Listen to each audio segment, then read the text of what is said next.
Afternoon, my name is David Mencer and I'm an Israeli government spokesman. Today is Tuesday, the 9th of April 2024, day 186 of the October 7th war. 186 days on, our determination to achieve our war aims remains focused.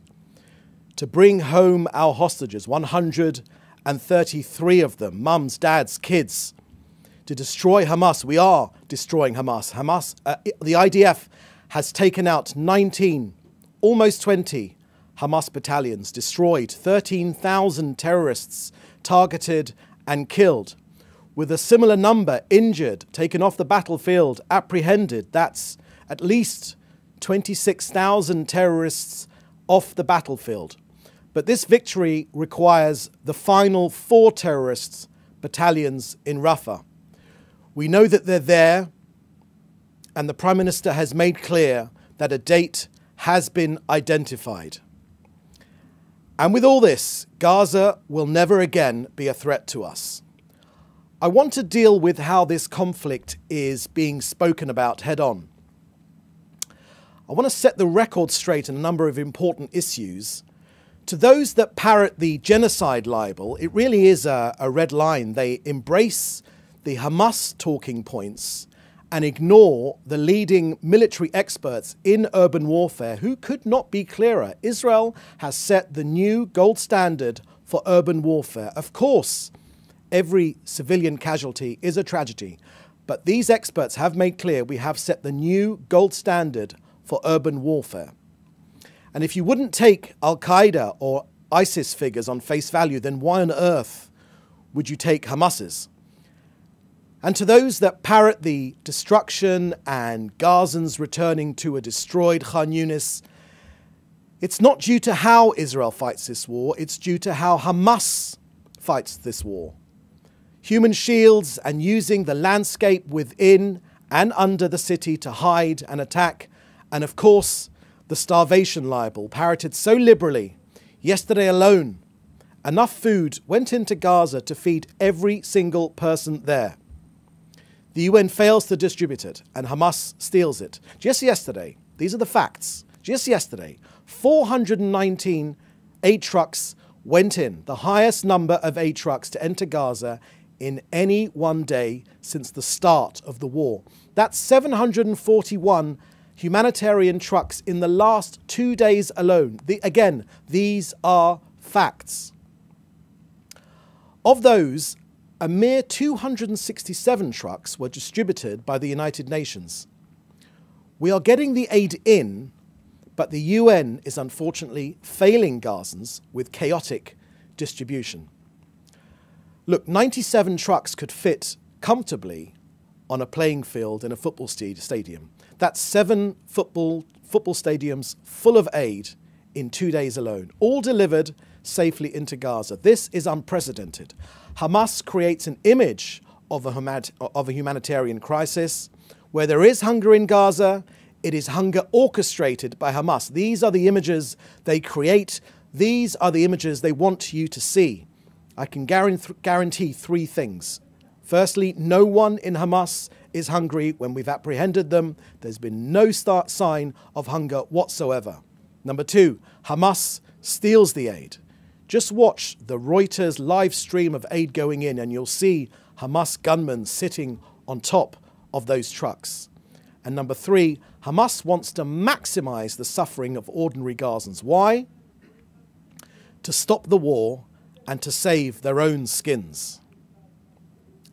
Now I want to update you on the hostage negotiations. Of course, we will not be giving a running commentary, just to say that the Prime Minister last night received a detailed report on the talks in Cairo. Our hostages are an open wound in Israeli society. All of us here are focused constantly on securing their release.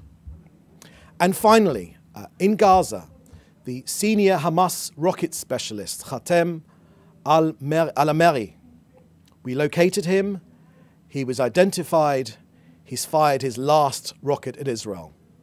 We did this for Israel, of course, but we also did it for Gazans too, because we're liberating Gaza from Hamas. and also because 20% of the Hamas rockets fired from Gaza actually land back inside Gaza. So that brings us to the end of today's briefing. I will now take your questions in the chat. Please add your news outlet. Thank you very much. First question, Joel Polak, Breitbart News. Can you confirm reports that Israel is buying 40,000 tents ahead of a possible Rafah operation? And is Israel worried about ammunition supplies if the United States restricts aid? On the first question of tents, Joel, thank you for the question. Just to say, we've all seen those reports, and I can say that we are preparing shelters. That's for sure. That's something I can say. That's all I can add to this particular report. On the question of arms and the US support, the Prime Minister has quoted Winston Churchill when Churchill said to FDR, to President Roosevelt, he said, "Give us the tools to finish the job." And we say the same thing in the words of the Prime Minister, give us the tools to finish the job. Our victory is your victory. Iran, who is behind this conflict, is the enemy of Israel, but of course, they are the enemy of the US and all of the free world. And when I say Iran, I mean the regime in Iran. I don't mean the people of Iran. They oppress their own people, and they're trying to keep their hold on power by threatening us, but it won't work. Next question, please. Question from Hannah Julian, the Jewish Press. Turkey today halted exports to Israel of many products, including the export of aviation fuel. What is Israel's response to this move? Does Israel have other sources from which to obtain aviation fuel? And if so, can you reveal who those exporters are? Hannah, thank you very much for that question. So on Turkey, our Foreign Minister, Yisrael Katz, said, and that was released just this morning, you can check it out, that Erdogan, unfortunately, is once again sacrificing the economic interests of the people of Turkey for his support of Hamas, the murderers in Gaza who raped, murdered and desecrated the bodies of women, girls, adults and burned children alive. We've made it quite clear that Israel will not give in to violence and extortion, and we will not condone the one-sided violation of the trade agreements, and we will take parallel measures against Turkey which will harm the Turkish economy. Now, the Foreign Minister said that he's ordered the preparation of another list of products that Israel will, for Israel to prevent Turkey from exporting. And in addition, the Foreign Minister has instructed the Israeli Foreign Ministry officials to contact countries and organizations in the United States to stop investments in Turkey and to prevent the import of products from Turkey, and to our friends in the American Congress to examine the violation of the boycott laws and impose sanctions on Turkey accordingly. So that's quite clear from Israel's Foreign Minister. Thank you, Hannah. Next question, please. Question from Frederick Egger for Interplanetary TV. Videos have been circulating on social media showing Hamas members or civilian Gazans throwing away in bins hundreds of pre-cooked meals instead of being distributed as humanitarian aid for free. The IDF found humanitarian aid food supplies and meant to supply the needy sold on the black market at high prices. Is Israel's government aware, and can they confirm it? And what can it do about it? Thank you. Thank you very much, Fred, for that question. Yes, of course, we've seen those reports. No one who's seen those reports can be anything but shocked, especially with Israel being maligned so often with this trope of Israel being maligned with this idea of famine and shortages in Hamas. Look, before this war, there were 70 food trucks a day, 70 food trucks a day going into Gaza. As I've made clear, more than 400 trucks, 421 from my briefing just now, have gone in over the last day, more than 700 over the last 2 days. There is food going into Gaza. The UN, unfortunately, are hopelessly inefficient in distributing it. And we know, of course, that Hamas steals much of the aid.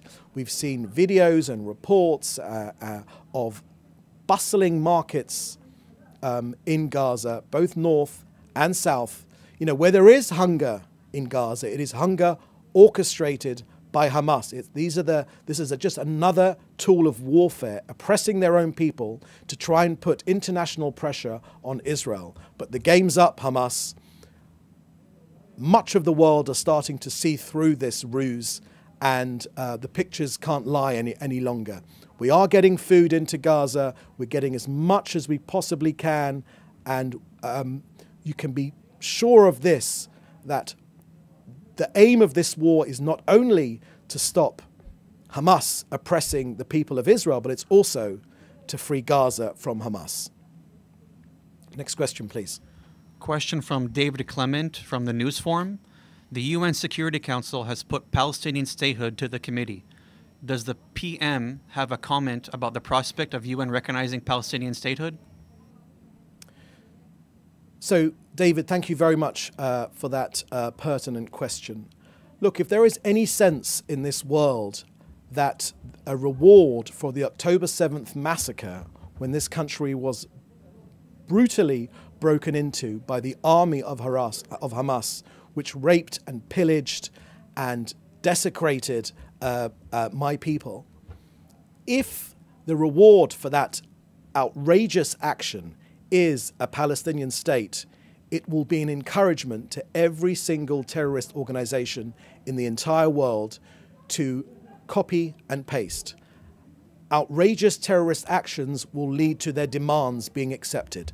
It cannot be the case that the reward for the October 7th massacre is a Palestinian state. It cannot be the case, and we will not accept it. Next question, please. Final question, second question from Hannah Julian, the Jewish Press. There were reports that Hamas said during talks that it is not possible to return 40 living hostages to Israel. Is the report true? And if so, why would Hamas say so? So obviously I can't comment on those reports. I can only tell you that there are 133 families of hostages who wait every single moment for their loved ones to return home. You know, we are approaching the festival, the Jewish festival of Passover, which recognizes the freedom of the children of Israel from oppression. It's a festival of freedom.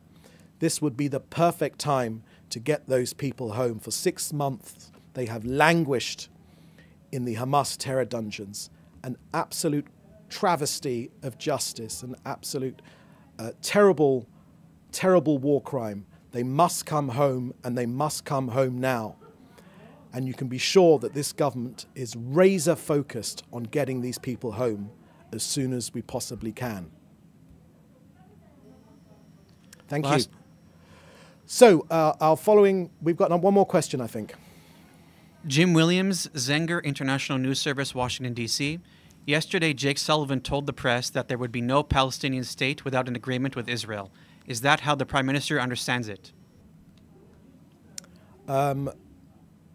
Thank you, Jay. Thank you. I'm not sure I really understand your question. I've made my points about rewarding October the 7th with a Palestinian state. That would be obscene, absolutely obscene. The Prime Minister has made the government's view very, very clear, and that is Palestinians should be able to rule themselves without the power to harm us. That's been quite clear, and I think there's consensus across the country for that as well. But the idea of creating a terrorist state on our borders would be a disaster as things stand right now. So I think that was the last question. So with that, I want to say thank you very much for joining us today, and we'll have another briefing at the same time tomorrow. Thank you. Bye-bye.